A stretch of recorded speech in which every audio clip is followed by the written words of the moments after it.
සුබ දවසක් ඔයාලා හැමෝටම. Have a nice day everyone. ඉතින් දැනුම මාවත channel එක ඔස්සේ මම අද ඔයාලට අරන් එන වීඩියෝ එක තමයි English ඉගෙන ගන්න ලේසි ක්‍රමය. How to learn English. ඉතින් කොහොමද මේ English කියන දේ අපේ මව් භාෂාව වගේම ප්‍රධාන භාෂාවක් විදිහට තමයි English තියෙන්නේ. ඉතින් ඒ භාෂාව අපිට දැන ගැනීම ඉතාමත් වටිනා දෙයක් වෙනවා අපි ලෝකයේ ඉස්සරහා සහ අපි එදිනදා ජීවිතේ වැඩ කටයුතු කරගෙන යනකොට එහි ඇති වටිනාකම අපිට ගොඩක් දැනෙනවා. ඉතින් ප්‍රායෝගිකව ඉගෙන ගත යුතු දෙයක් විදිහට තමයි මේ භාෂාව තියෙන්නේ. තියරි විතරක් නෙවෙයි ප්‍රැක්ටිකල් සබ්ජෙක්ට් එකක්. ඉංග්‍රීසි කියන්නේ අමාරු සබ්ජෙක්ට් එකක් නෙවෙයි. ගොඩක් ඔපචුනිටි තියෙන සබ්ජෙක්ට් එකක්. වටපිටාව පරිසරය හදාගන්න පුළුවන් නම් ඔයාට ඒක ගොඩක් හොඳයි. ඔයා වටා තියෙන පරිසරය ඒකට ගැලපෙන විදිහට. සාමාන්‍යයෙන් දවසට පැය භාගයක් ස්පෝකන් ඉංග්‍රීසි පුරුදු වෙන්න වැරදෙන වචන කතා කරන්න. තමන් තුළ දන්නා ඉංග්‍රීසි ටික මුලින්ම බය නැතුව කියන්න පටන් ගන්න. දවසට වචන 5ක් 10ක් වොකැබුලරි එකක් සටහන් කරගන්න.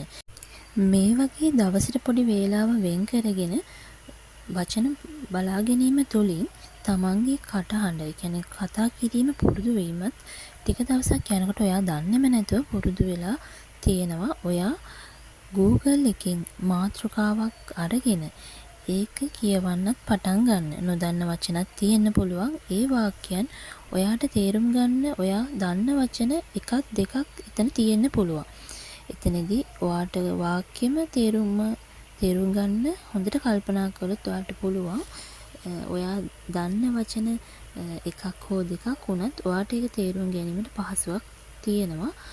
ඔයා ඒ ගැන කල්පනා කරලා බලුවොත් අපි පොඩි කාලේ පාවිච්චි කරපු දේවල් විදිහට මේ ඉංග්‍රීසි භාෂාව ස්පෝකන් ඉංග්‍රීසි හදාගන්න සන්ඩේ ඔබ්සර් කියලා වීකෙන්ඩ් එකේ නිවුස් පේපර් එකක් තිබුණා.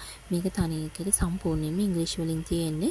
ඉතින් අපි මම පෞද්ගලිකව ඒ නිවුස් පේපර් එක කියෙව්වා.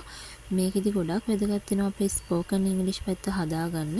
අපි මැගසින් එකක්, ඊට පස්සේ Google එකේ තියෙන දෙයක් සහ YouTube එකේ තියෙන දෙයක්, එතකොට නිවුස් පේපර් පුවත්පත්වල තියෙන මේ වගේ තියෙන දේවල් අපි එකතු කර ගැනීම තුළින් අපේ භාෂාව වැඩි දියුණු කර ගැනීමට ඉතාමත් වටිනා දෙයක් වෙනවා. එතකොට දැන් අපි නොදන්නා වචන ටික මේ නිවුස් පේපර් එකක් අපි කියවද්දී ඒ නොදන්නා වචන ටික අපිට වොකැබුලරි එකකට ගන්න පුළුවන්. එතනදී අපි ඒක නිසි ආකාරව අපි දිනපතා අපි වෙලාවක් අරගෙන ටික වෙලාවක් තුළදී ඒව කියවලා පුරුදු පුහුණු වීම තුළින් අපේ ඉංග්‍රීසි දැනුම වැඩි දියුණු කරගන්න පුළුවන් වෙනවා.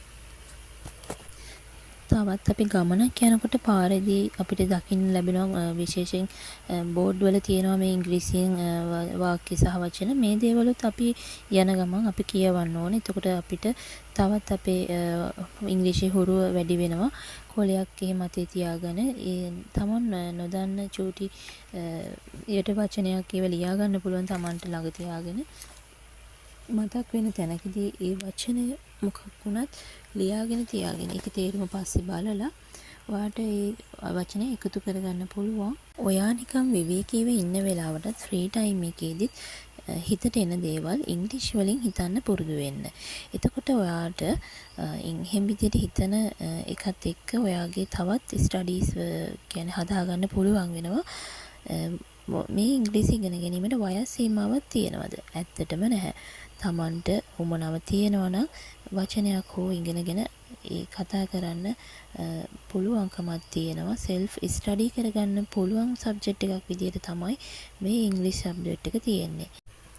ඉතින් දැන් මේ අපිට ඉංග්‍රීසි වල තියෙන නාමපද, ක්‍රියාපද, ඒක වචන, බහු වචන, තවත් භාණ්ඩ වලට පාවිච්චි කරන වචන, එදිනෙදා අවශ්‍ය කරන සියලුම ඉංග්‍රීසි වචන එකින් එක ඔයා ඔයාගේම වොකැබුලරි එකක් හදාගන්න. මෙන්න මේ විදිහට තමන් නොදන්නා වචනේ ලියාගන්න. ඊපසු එහි තේරුම සහ ඒ වචනේ ශබ්ද කරන ආකාරය ලියාගන්න. මේ විදිහට හදාගන්න වොකැබුලරි එක ඔයා දිනපතා වෙලාවක් තියාගෙන කියවලා මතකයේ රඳා පවත්වා ගන්න. ඒ සමගම භාවිතයේද තියෙන්න ඕන. මේ භාවිතා කිරීම තුළින් ඔයාගේ ඉංග්‍රීසි දැනුම වැඩි දියුණු කරගන්න අනිවාර්යයෙන්ම පුළුවන්. කිසිම වෙලාවක ඔයා බය කියන දේ තියාගන්න එපා. බය නැතුව ඉංග්‍රීසි කතා කරන්න පුරුදු වුණොත් තමයි ඔයාලට ඔයාගේ දැනුම හොඳට වැඩි දියුණු කරගන්න පුළුවන් වෙන්නේ. මේ භාෂා ඥානයත් ප්‍රගුණ කරගන්න පුළුවන් වෙන්නේ. ඔයාට හම්බෙන්නේ යාළුවෙක්ද? ඔයාගේ ගෙදර ඉන්නේ කවුරු හරි ඉන්නවද? ඔයාට හම්බෙන හැම කෙනෙක් එක්කම ඔයාට පුළුවන් වචන ටික හරි ඒ වෙලාවට ඔයා භාවිතා කරන්න.